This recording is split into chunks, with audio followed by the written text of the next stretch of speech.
The Veyr Dominion expected Earth to die in 12 minutes. That was the time Imperial Command had calculated between the first jump gate breach and the collapse of humanity's orbital defenses. 17,000 warships waited beyond the border, their weapons synchronized, their crews already carrying sealed occupation orders. On the central display, Earth was represented by a pale blue sphere surrounded by 26 red markers, one for each human vessel believed capable of resisting.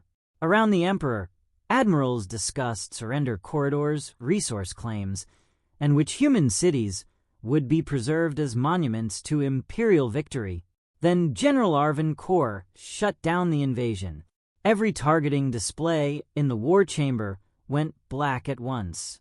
The fleet countdown froze at 72 hours, 9 minutes, and 14 seconds. For 3 heartbeats, nobody moved. Korr stood alone beneath the dead tactical map, his silver command armor reflecting the emergency lights, while 17,000 ships waited for orders that no longer existed. Emperor Solvar IX rose slowly from the throne platform. He did not shout. That made the room more afraid. "Restore the network," he said. Korr did not obey. He had commanded Dominion fleets for 43 years and had never once delayed an imperial order. He had crushed rebellions, broken siege worlds, and turned impossible campaigns into victories studied in military academies. No officer in the chamber could dismiss him as weak, which made his next words far more dangerous. "If we attack Earth," Korr said, "the Dominion will not survive the week." Laughter broke out among several ministers, but it died when Korr restored a single layer of the tactical display. Earth remained at the center. Around it appeared hundreds of distant lights, then thousands, scattered across territories that should have had nothing in common. Dominion colonies, neutral stations, protectorates, mining worlds, refugee settlements. Trade enclaves are too poor to maintain defensive fleets. One after another, they flashed with the same cold white symbol, an open human hand beneath a star. The first beacon had activated 17 seconds after the invasion fleet mobilized. The second appeared on a hospital moon 600 light-years away. By the time Korr halted the countdown, 1,407 words had been answered. No warships were moving toward Earth. No alliance had declared itself. No government had issued a threat. The transmissions came from civilian relays, medical guilds, agricultural networks, rescue stations, and private navigation arrays. Each carried the same phrase in a different language. "A human distress signal has been recognized." The Emperor's expression hardened. "A rebellion?" "No," Korr replied, and for the first time that morning, uncertainty entered his voice. "A memory." Imperial security entered through 6 doors at once. Rifles rose. Korr allowed his command seal to be removed, but he kept his eyes on the expanding map. New lights were still appearing, spreading faster than the censorship ministry could erase them. Solvar ordered the invasion systems restored and reduced the countdown to 48 hours. Korr was charged with treason before he reached the chamber doors. Then every alarm in the palace changed tone. A final beacon appeared on the tactical display. It was not on Earth. It was not on a frontier world. Its signal originated less than 300 meters beneath the throne room, inside a sealed medical vault belonging to the Imperial bloodline. And unlike the others, it was transmitting a name. General Arven Korr had expected interrogation, deprivation, perhaps even a public execution arranged to begin before the invasion fleet reached Earth. What he had not expected was silence. The cell beneath the Imperial War Complex contained no guards, no surveillance drone, and no visible restraints. Only a black glass wall faced him, reflecting the face of a man who had spent 4 decades believing that certainty was the highest form of strength. At first, Korr assumed the Emperor wanted him isolated until fear made him cooperative. Then the lights dimmed and a line of pale symbols appeared across the glass. They were not part of the prison system. Someone had entered the cell network through a maintenance channel so old that Imperial security had likely forgotten it existed. A young woman's face formed in the static. Her narrow features and amber eyes marked her as Veylan, one of the species absorbed into the Dominion generations earlier and still politely excluded from senior command. Korr recognized her from the war chamber. Tallis Ven, junior signal analyst, third-tier clearance, invisible to everyone important until she spoke. "I found the palace beacon," she said. "It did not come from a transmitter." Korr stepped closer to the glass. "Then, what produced it?" "A medical implant inside the Imperial Family Archive. It activated when the attack order was authenticated." She hesitated, and that hesitation told him more than her words. "General, the beacon was designed to recognize war against humans." The image flickered. Before Korr could demand the rest, Tallis replaced her face with a flood of records. Thousands of transmissions moved across the wall, each linked to the white open hand symbol. The pattern looked chaotic, until Korr noticed that none of the signals originated from military commands. They came from hospitals, rescue depots, civilian jump stations, agricultural cooperatives, and privately maintained emergency relays scattered across 1,407 worlds. Imperial intelligence had cataloged the symbol under a harmless designation: Human Beacon Relief Corps, low strategic priority.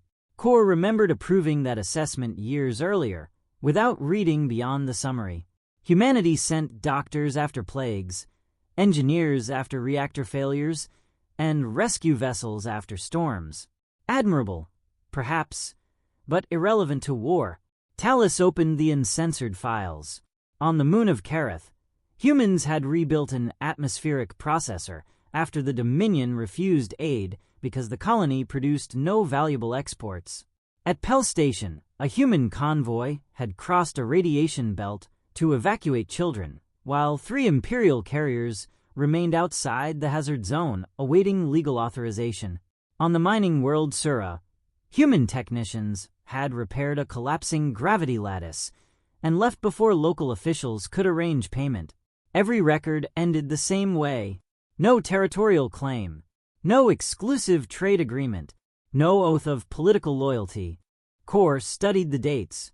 "These missions span a century." "Longer," Tallis said. "The public archive begins after formal contact. The private records do not." She isolated one file. The mission was 86 years older than the Dominion's official discovery of Earth.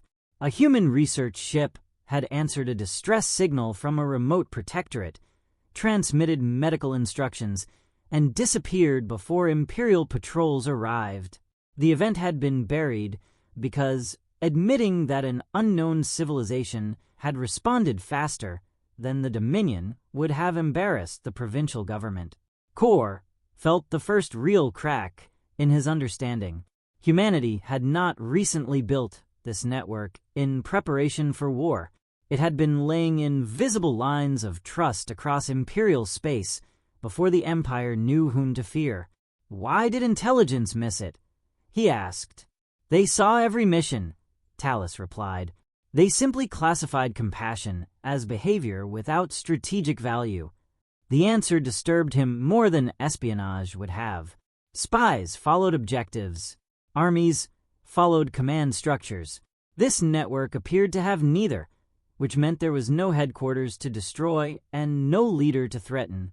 The worlds were responding independently because each believed, for reasons buried in its own history, that a human distress signal mattered. A tone sounded beyond the cell. Tallis glanced away from her unseen console. "They are shortening the invasion schedule." Korr's reflection hardened. The Emperor announced 48 hours. It is now 36. He says the spreading beacons prove Earth is coordinating rebellion. Is Earth transmitting orders? No. Earth has sent nothing beyond civilian evacuation advisories. That calm response from humanity created a new unease. A frightened civilization would demand mercy. a powerful one might issue threats. Humans were doing neither. They were moving children away from exposed colonies and opening emergency channels in languages used by Dominion civilians. The glass went dark. Moments later, the cell door opened. Imperial guards entered with weapons raised, followed by Minister Kael'Roar, the Emperor's oldest political advisor. He carried Korr's command seal between two fingers as though it were contaminated. "The Emperor has decided to indulge your theory," Roar said. "You have 24 hours to demonstrate that these signals represent a threat greater than Earth's fleet. When you fail, your execution will be transmitted to every command vessel before the invasion begins." Korr accepted the seal, but did not attach it to his armor. "And if I succeed?" Roar smiled without warmth. "Then His Majesty will decide which part of your warning can be used against the humans." The guards escorted Korr into the strategic archive, where Talus waited under armed supervision. The beacon map had grown again. More worlds were answering, but the spread no longer followed trade routes or political borders. It followed old disasters, forgotten epidemics, failed harvests, and abandoned rescue calls. Talus had traced one of the earliest signals to a Dominion world Korr knew better than any other. His homeworld, Varda, had suffered a lethal fever when he was 6 years old. Imperial history taught that the government developed the cure and saved the population through unmatched scientific discipline. Korr had survived that fever. The scar beneath his ribs came from the emergency treatment that had kept his organs from failing. Talus placed the original medical file before him. The cure had not been created by the Dominion. It had arrived aboard an unidentified vessel bearing the open human hand. Korr read the medical file 3 times before he trusted himself to speak.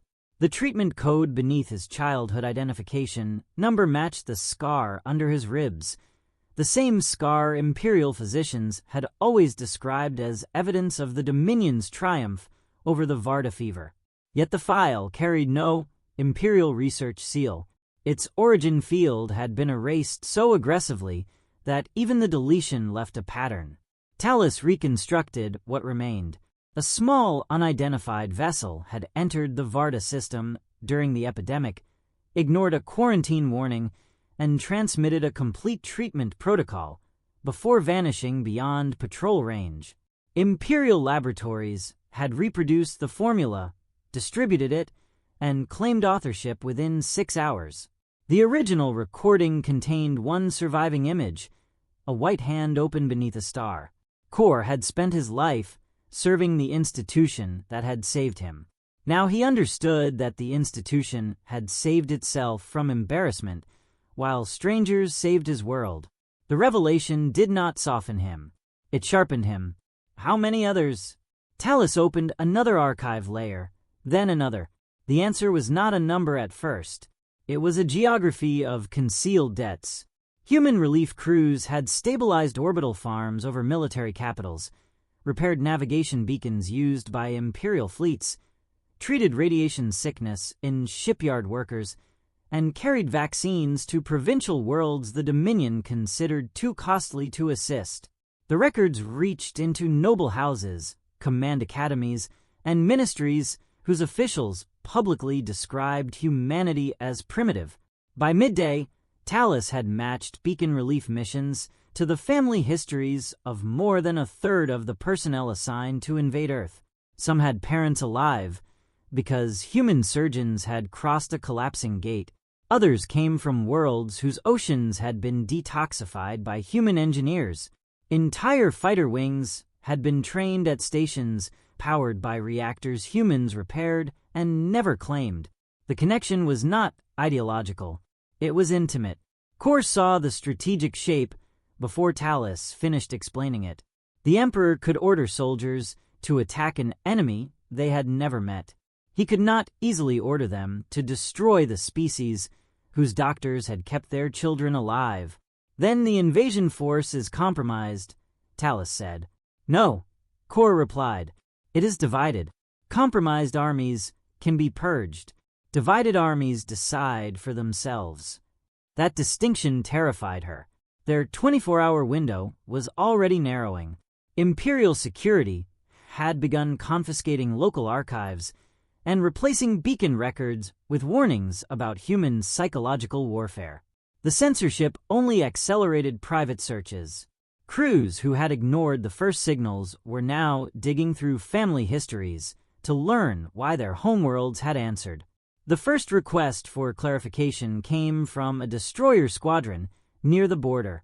Then a medical carrier asked whether human civilian evacuation channels were genuine. A fuel commander delayed departure after discovering that Earth had rebuilt his colony's water system during a famine. None of them refused orders. Not yet. But every question slowed the machine. Korr requested a direct channel to the invasion fleet.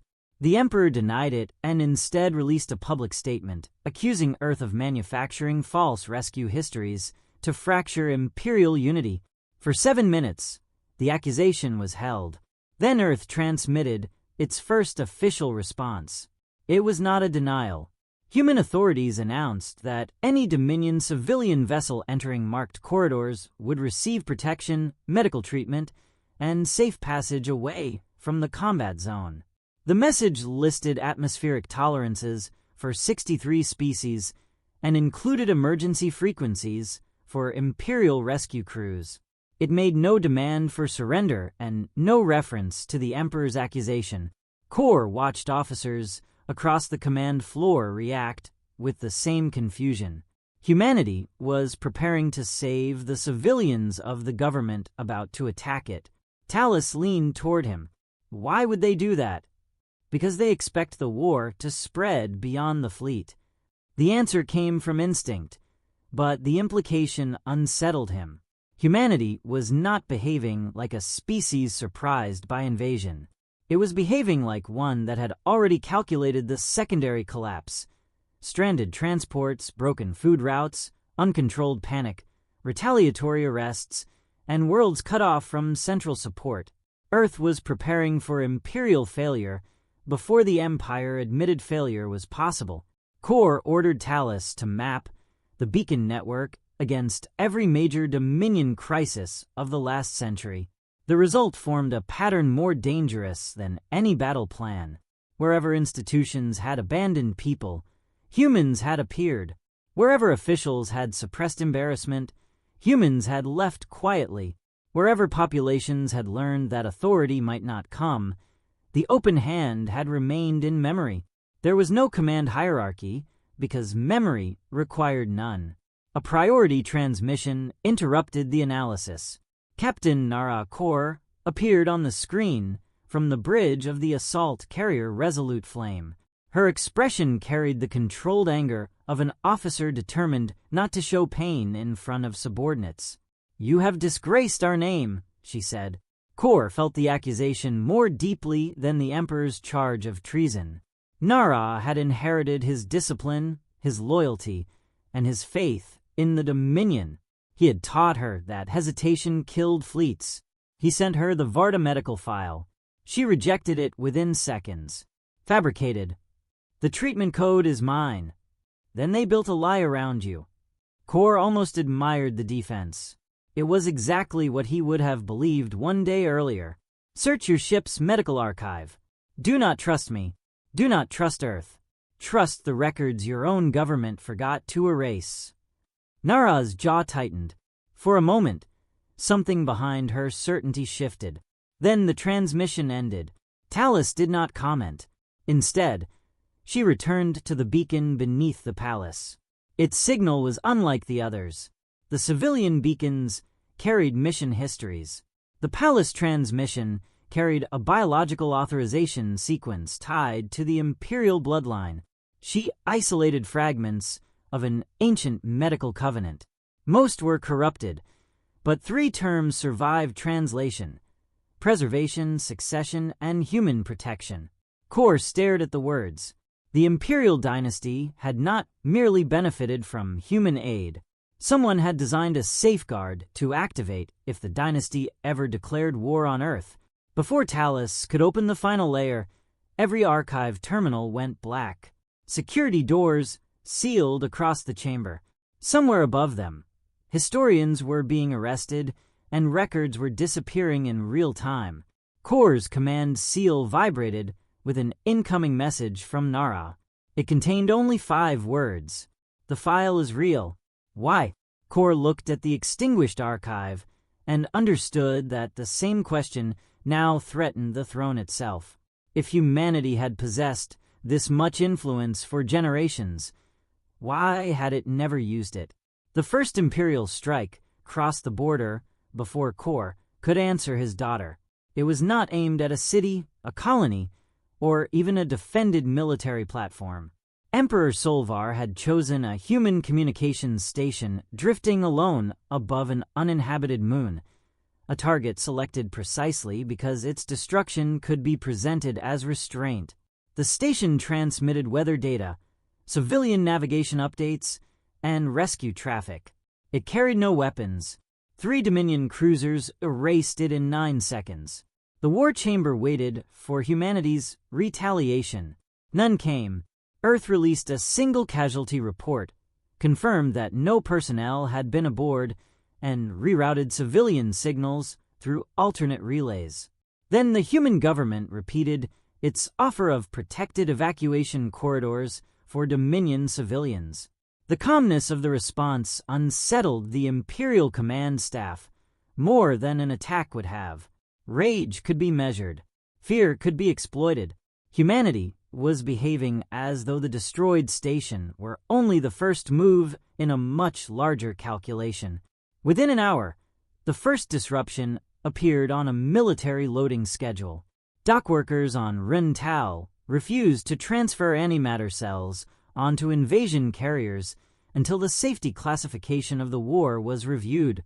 At Pharaoh's Gate, civilian navigators slowed fleet transit by invoking inspection rules written centuries earlier and rarely enforced.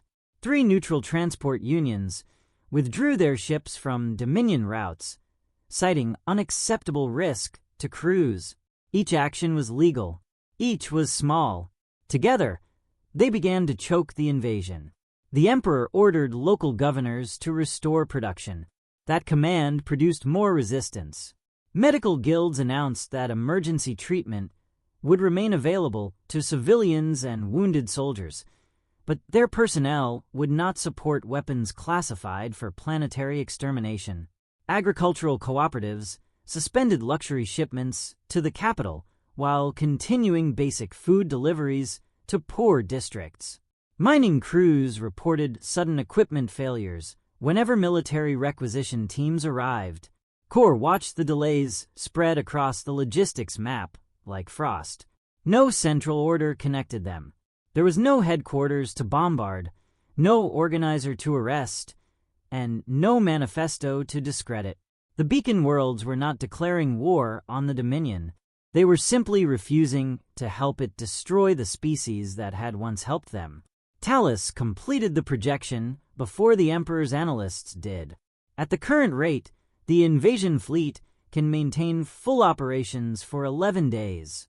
Korr studied the fuel reserves, medical stockpiles, gate schedules, and maintenance gaps. Less if Solvar begins punishing the workers. Why? Because fear makes people hide. Punishment teaches them to sabotage. As if summoned by the prediction, a new imperial decree appeared across every command terminal. Any refusal to support the invasion would be treated as collaboration with Earth. Governors received authority to arrest civilian leaders, seize private infrastructure, and use military force to restore production. The beacon map brightened. Solvar had mistaken obedience for loyalty, and now every threat proved that the difference mattered. A secure channel opened on Korr's console. Nara's face appeared again, but the anger in her eyes had changed. She was no longer defending certainty. She was searching for it. "I found the original Varda records," she said. "There are others aboard my carrier.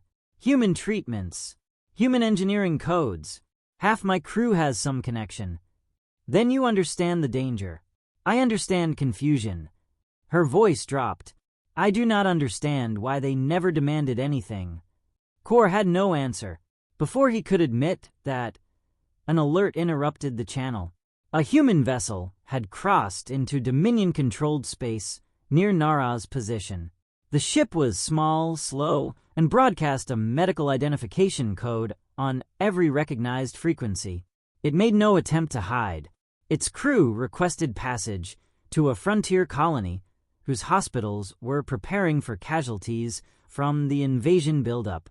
Nara was ordered to intercept it. Korr watched through her tactical feed as the assault carrier surrounded the human ship with fighters. A vessel capable of surviving only seconds against her guns opened its cargo bays without protest. There were no weapons inside. The holds contained atmospheric filters, surgical systems, blood substitutes, and pharmaceuticals calibrated for Dominion species. 12 non-human crew members stood beside the human medics, a fungal physician from the Veyr settlements, 2 Dalith navigators, engineers from worlds Korr had never heard of, and a surgeon whose species the Dominion had classified as culturally incompatible. When Nara questioned them, none claimed to serve Earth. One answered through the carrier's translator. Humans came when our signal was ignored. We learned the route. The sentence spread through Nara's bridge before censorship officers could block it. Korr saw something break in his daughter's expression. Not loyalty, something older and more dangerous. The belief that the Empire alone defined duty. Imperial command ordered her to seize the supplies and detain the crew. Nara complied, but she refused the secondary order to destroy the medical ship as a warning. She cited evidence preservation protocol, a technical excuse that would not protect her for long. Talus found the next anomaly hidden inside the vessel's navigation core. A sealed route had been embedded in its emergency systems, authorized to unlock only if war with Earth became unavoidable. The coordinates pointed not toward a human base, but toward the oldest district of the Imperial capital. Korr overlaid them with the palace beacon. The location matched a structure buried beneath the throne world before the Dominion's founding. A vault, Talus said. No modern registry. No listed access. The medical crew had not known the coordinates were there. Humanity had planted them decades earlier, waiting for a condition no one expected to occur. Before Korr could request transport, alarms sounded across the archive complex. His investigation had been reclassified as an attempted coup. Security teams sealed the transit levels and began moving toward his position. Talus extracted what data she could. The hidden vault contained references to an emergency covenant, a founding evacuation, and something called the Ledger of Continuance. Every relevant entry had been suppressed by direct Imperial authority. Korr sent the coordinates to Nara. Her reply did not come as words. The resolute flame broke formation.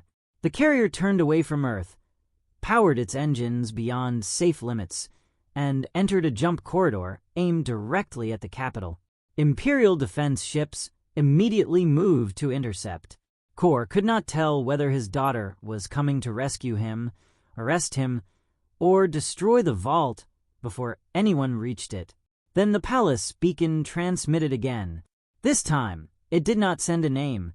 It sent a warning that the Imperial bloodline had violated the terms of its survival. The first defense platform fired on the resolute flame before Nara Korr completed her approach to the capital. Her carrier rolled beneath the plasma barrage and drove toward the forbidden district beneath the Imperial Palace. Every channel demanded surrender. She answered none of them.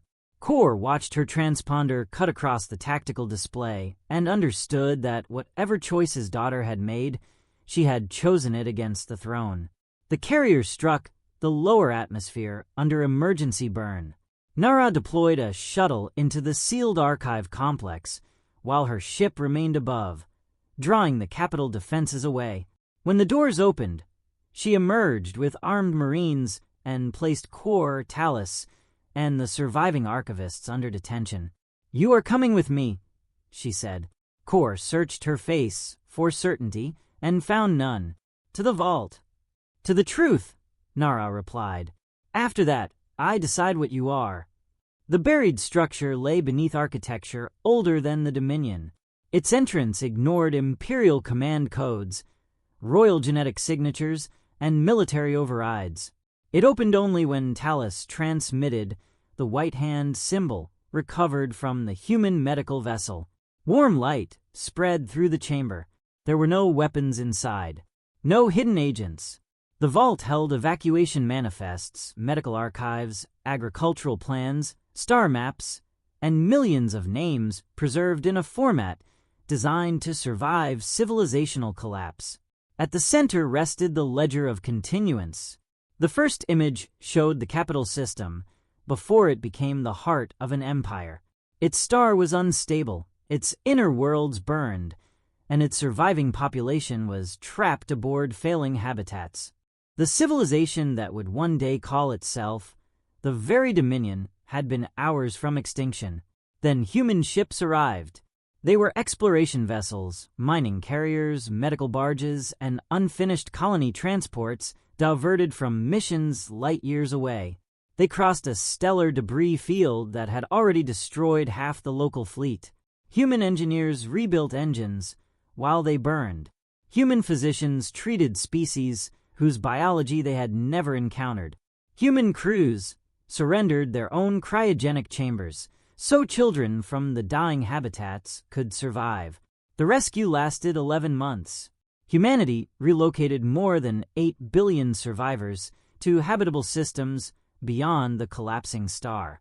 Those survivors included the ancestors of the Imperial dynasty, the founders of the Dominion's military houses, and nearly every species now classified as part of the Imperial Corps. Nara stood motionless as her family line appeared among the earliest evacuation lists. Korr felt the room shift around him. Dominion doctrine claimed its ancestors had crossed the void alone, forged order from chaos, and earned authority through unmatched strength. Every oath he had taken rested upon that story. The story was a lie. A final record showed the first Veyr rulers negotiating with human rescue commanders. They feared that knowledge of their dependence on outsiders would undermine a fragile government. They asked humanity to conceal its role until the population was stable enough to hear the truth. Humanity agreed. The agreement was temporary. The deception was not. Successive governments buried the records and transformed survival into mythology. Human aid became imperial innovation. Human evacuation routes became legendary Veyr conquests. Gratitude was rewritten as superiority. Talus found the source of the palace beacon inside the original covenant. It was an automatic warning designed to activate if the descendants of the rescued leadership ever initiated extermination-level hostilities against Earth. The signal had not accused the dynasty of breaking a treaty. It had declared that the dynasty had turned its weapons against the civilization responsible for its existence. Nara lowered her rifle. The Emperor cannot know. A new file opened before anyone answered. It carried Solver's private seal and a date 7 years earlier. The Emperor had entered the vault, read the ledger, and ordered every surviving reference to the human rescue removed from accessible archives. The invasion had never begun because Earth threatened Dominion borders. The disputed systems, intercepted transmissions, and allegations of infiltration had been manufactured. Solvar had discovered that fragments of the founding records remained in human archives. At the same time, the Beacon Relief Corps was making humanity increasingly respected across Imperial space. If citizens learned both truths, they would see the throne differently. The dynasty had not created their survival, and the supposedly weak humans had spent generations repairing what Imperial power abandoned. Solvar was not invading Earth to acquire territory. He was invading to destroy the witnesses. Nara turned from the display as though it had struck her. Her carrier, her crew, and every soldier at the border had been positioned to die for one man's fear of being seen clearly. Talus moved toward the transmission console. "We release everything." "No," Korr said. She stared at him. "This ends the war. It may end the invasion. It may also split the Dominion into 1,000 wars before sunrise." The ledger named families, military founders, and provincial governments that had built authority on the official myth. An uncontrolled release could trigger assassinations, uprisings, and revenge killings across worlds already close to rebellion. Billions would inherit the consequences of a lie they had never chosen. "Then Solvar keeps the truth," Talus said. "Not forever, but truth released as a weapon becomes another form of attack." Nara looked at him with bitter disbelief. Earth could have exposed this at any time. Korr understood the question beneath her words. Humanity possessed the power to shatter the Empire's legitimacy, yet it had remained silent, even as Solvar prepared to burn human worlds. The answer was not in the ledger. A transmission from Earth arrived through the medical vessel's protected channel. Mara Vance requested civilian evacuation access and offered to preserve Imperial infrastructure if the Dominion halted its advance. She made no mention of the vault, the rescue, or the dynasty's deception. Humanity was still protecting the people of an empire coming to kill it. Before Korr could respond, every screen turned red. Solvar declared Korr, Nara, and Talus enemies of the state and accused them of fabricating history under human direction. Then the Emperor activated the Crown Spear. 17,000 warships had required crews who could question orders. Crown Spear did not. The autonomous invasion system seized navigation, targeting, and weapons authorization across the forward fleet. The 48-hour countdown vanished. On the border, thousands of engines ignited at once. Earth had 7 hours. Crown Spear took control of the invasion fleet in less than 20 seconds. Across the border, command lights changed from imperial gold to a cold mechanical white. Pilots lost navigation authority. Weapons officers watched their targeting systems seal behind autonomous protocols. Captains who tried to disconnect were locked out by systems they had trusted for years. 17,000 ships accelerated toward Earth under the control of a machine that recognized obedience but not doubt. The first officers to resist were removed from their own bridges by security drones. Korr watched the fleet advance through a stolen tactical link inside the buried vault. Earth had 7 hours, but the real collapse would begin sooner.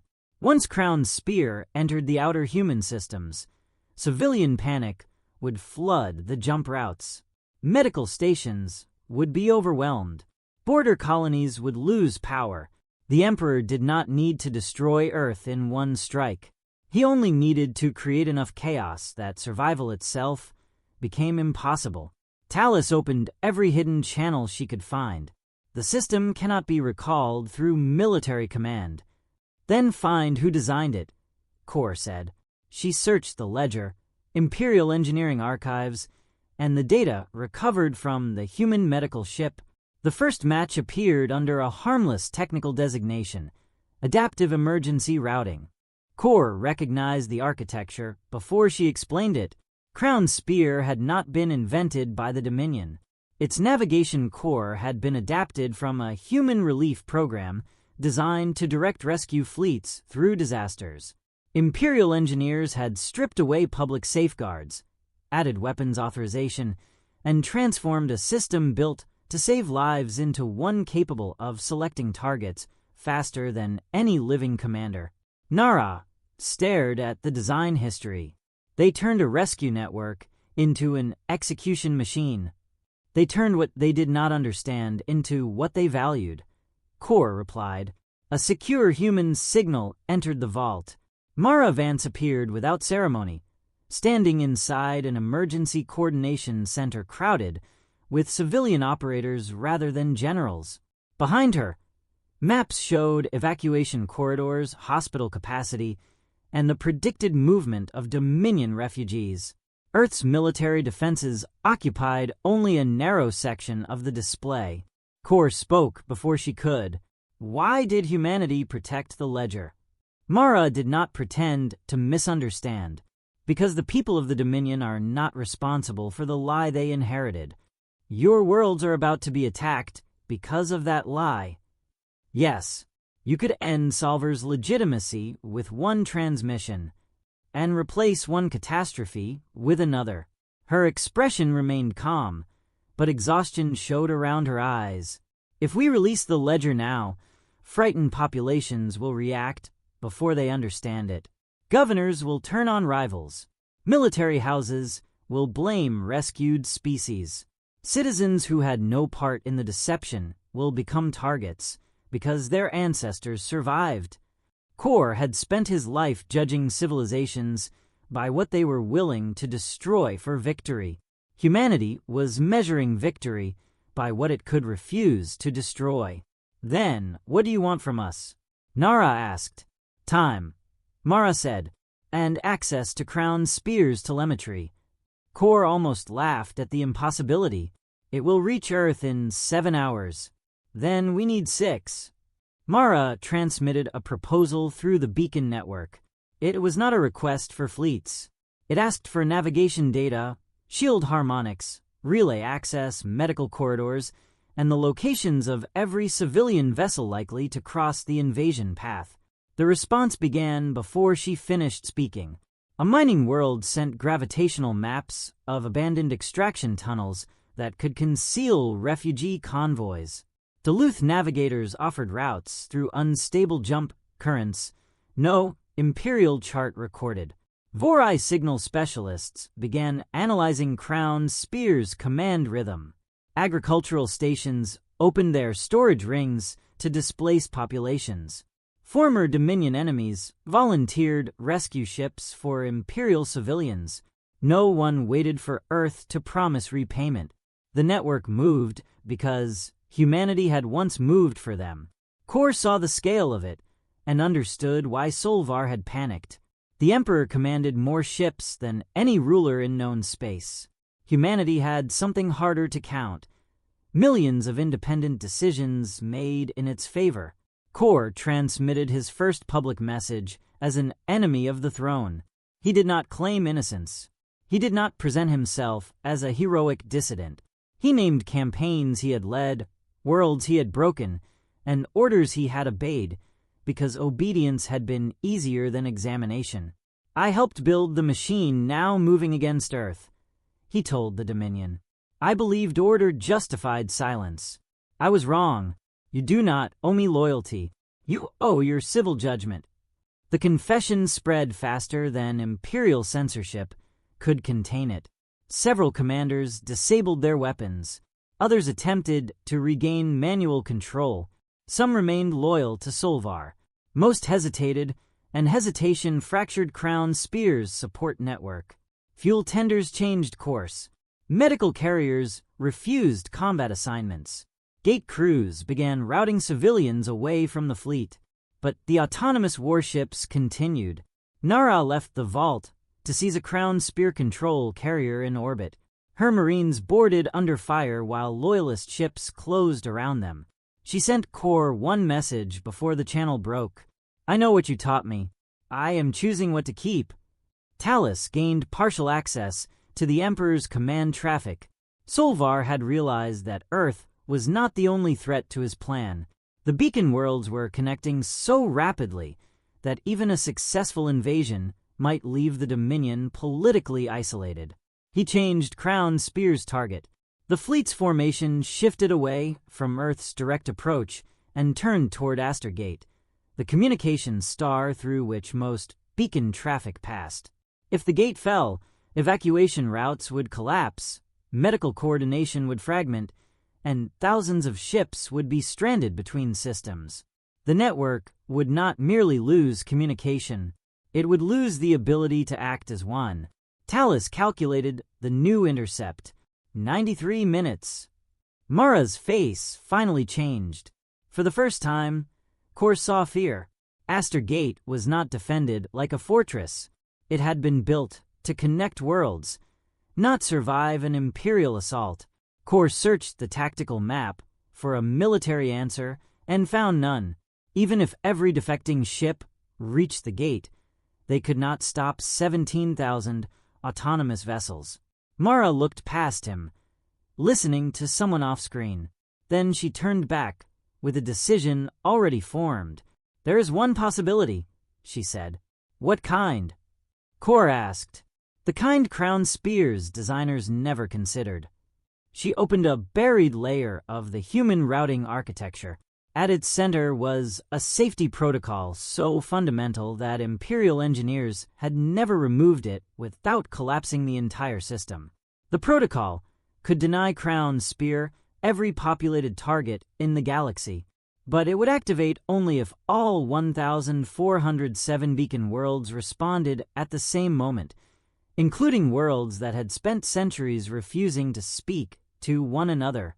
The plan had been hidden inside Crown Spear from the beginning, not as a weapon, but as a refusal.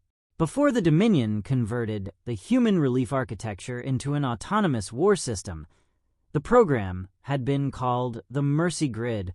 It was designed to route rescue fleets through collapsing stars, planetary evacuations, and multi-system disasters without allowing urgency to become slaughter. At the deepest level of its navigation core, every inhabited region registered as an active rescue zone was removed from the list of lawful destinations for armed vessels. Imperial engineers had stripped away the visible restrictions, rewritten the command language, and buried the ethical framework beneath layers of targeting code. They had never removed it completely because the entire navigation system depended on the same classifications to distinguish safe corridors from catastrophic ones. Mara projected the solution across the vault. If every beacon world declared itself part of one interconnected emergency zone at the same moment, Crown Spear would be forced to recognize the entire network as protected space. Its weapons would lose legal targets. Its navigation core would either shut down or redirect the fleet into empty systems. Talus studied the synchronization requirement and went pale. All 1,407 confirmations must arrive within 6 seconds. "Then we give them one time," Mara said. The order went out through Aster Gate. For the first time, the beacon network was not being asked to send aid. It was being asked to trust every other world enough to become one system. Several members had fought wars against one another. Others still disputed borders, trade routes, or responsibility for old massacres. Some belonged to the Dominion. Some had spent generations resisting it. To survive, they would have to register each other's populations as equally protected. Solvar understood the threat almost immediately. Imperial jamming stations flooded the network with false synchronization codes. Security forces seized relay towers and arrested operators. Governors received direct orders to destroy local transmitters before cooperating with Earth. On 2 worlds, military units fired on their own communication centers. On another, technicians barricaded themselves inside a failing station and continued transmitting while the building burned. Confirmations still began arriving. The Vorai registered first, their signal carrying chemical and mathematical layers that the Mercy Grid translated into a single answer.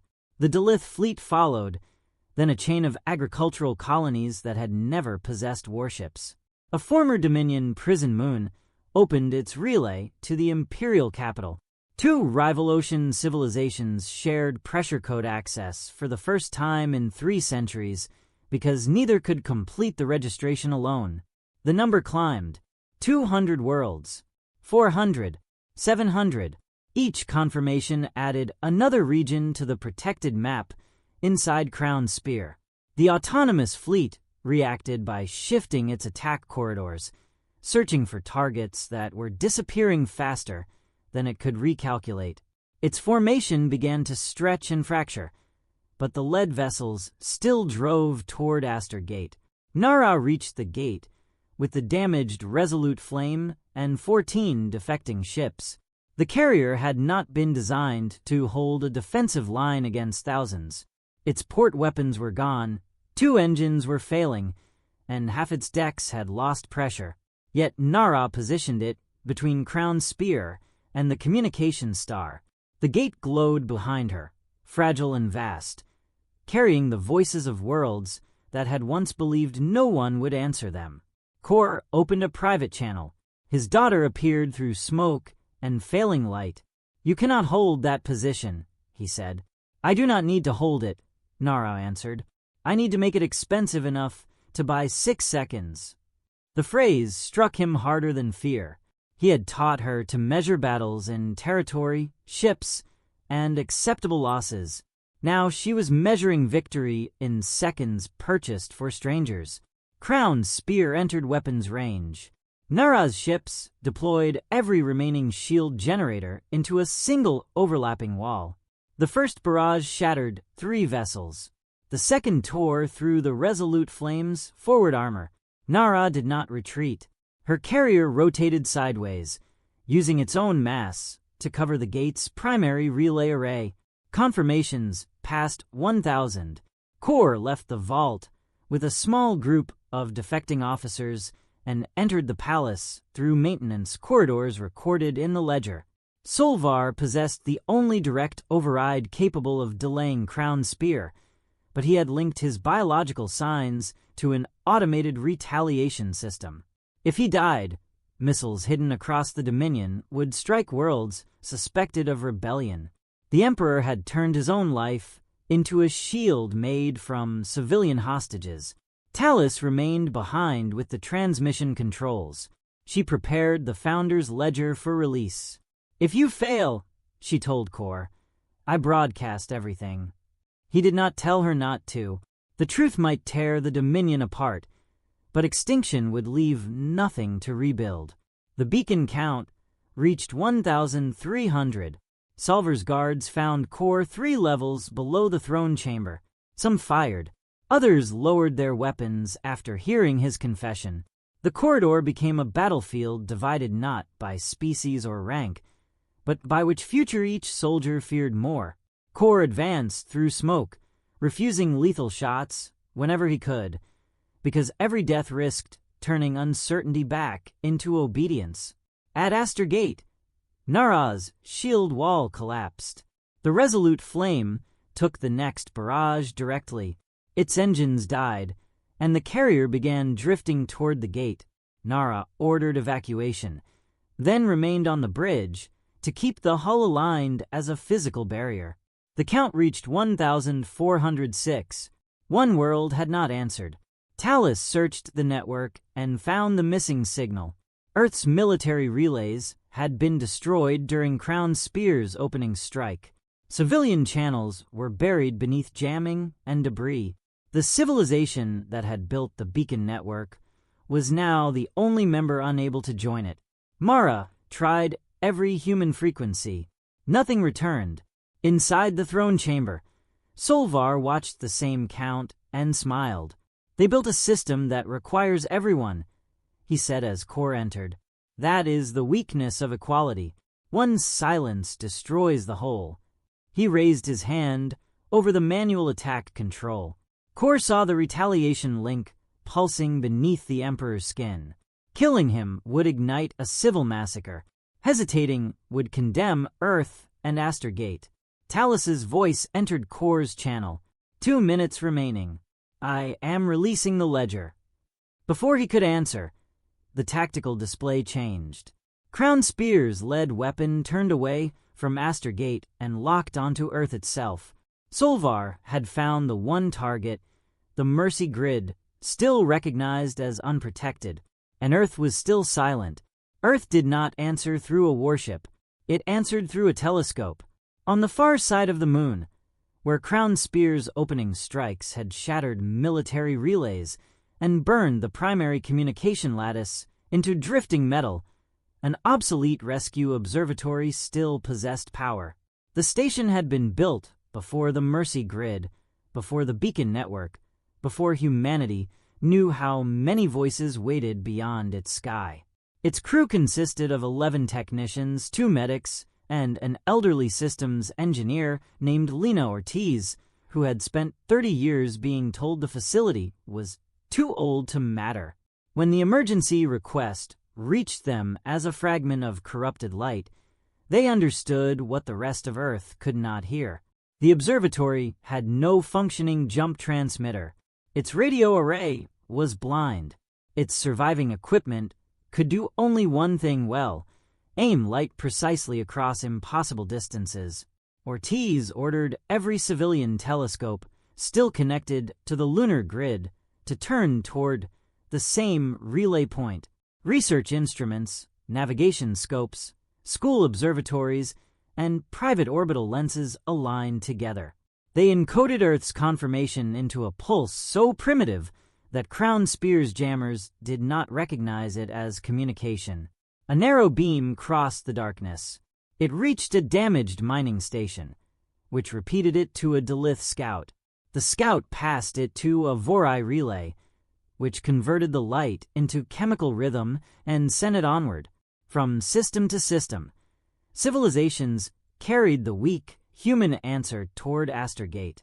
Earth had built the network, but the network brought Earth's voice home. The count changed. 1,407. For one breath, nothing happened. Then the Mercy Grid remembered what it had been created to do. Across Crown Spear, populated systems vanished from targeting displays. Earth disappeared first, followed by Astergate, the Imperial capital, the beacon worlds, and every civilian corridor connecting them. Weapons lost authorization. Attack vectors collapsed. Autonomous ships rolled away from inhabited space as their navigation cores searched desperately for a lawful destination. There were none. 17,000 warships powered down or redirected themselves toward empty systems. Missiles opened their guidance housings and disarmed in flight. The largest invasion force in Dominion history was defeated by a rule its engineers had dismissed as sentimental. No rescue zone could become a target. In the throne chamber, Solvar struck the manual control again and again. It refused him. His expression changed from fury to disbelief, then to something smaller. For the first time in his reign, the Emperor stood before a system that did not care who he was. He reached for the retaliation trigger beneath his skin. The throne guards moved first. They had heard Korr's confession. They had watched Nara bleed for Astergate. They had seen Earth protect Dominion civilians while their Emperor prepared to murder them. One guard seized Solvar's wrist. Another disabled the biological transmitter. A third lowered his weapon and addressed Korr without ceremony. "General, the Emperor is alive." Korr looked at the ruler he had served for most of his life. He felt no triumph, only the weight of everything obedience had allowed. "Keep him that way," he said. "He must answer for all of it." At Astergate, the resolute flame drifted in silence. Its bridge was broken, its hull open to space, and its engines dead. Rescue crews found Nara beneath a collapsed command frame, alive but badly injured. She had lost an arm and would never command through a neural interface again. When Korr reached her medical channel, she managed a tired smile. "Did we buy the 6 seconds?"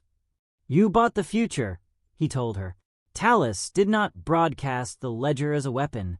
Instead, she released it to an independent civilian commission made up of core world historians, conquered peoples, neutral archivists, and representatives from the Beacon Network.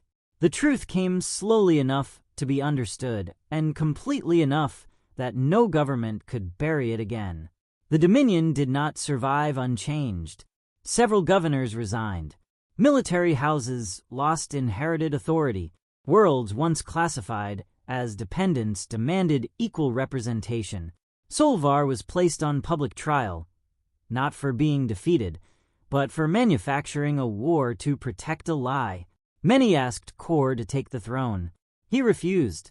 He testified instead. He named the campaigns he had led, the civilians he had failed, and the moments when he had chosen order over conscience. Humanity's example had taught him that redemption was not a reward granted after one courageous act. It was a debt paid through truth service and the willingness to be judged. Nara survived and later trained rescue commanders rather than war officers. Talus became the first coordinator of an uncensored galactic distress network. The former Dominion reorganized into a union where each member world held the same vote, including civilizations once considered too weak to matter. Earth claimed no territory and demanded no throne. Humanity asked for only 2 laws. No distress signal would ever be ignored because its sender lacked strategic value. No civilization would ever again be measured solely by the size of its fleet, economy, or weapons. Years later, a signal arrived from beyond mapped space. It was faint, frightened, and unknown. Before Earth could launch a ship, the Vorai answered. Then the Dalith. Then Nara's Rescue Academy, 3 former prison worlds, and hundreds of stations whose people had once believed nobody would come. Across the network, vessels turned toward the darkness. Humanity's greatest victory was not that 1,407 worlds had risen to defend Earth. It was that, when the next stranger called for help, the galaxy no longer waited for humans to move first.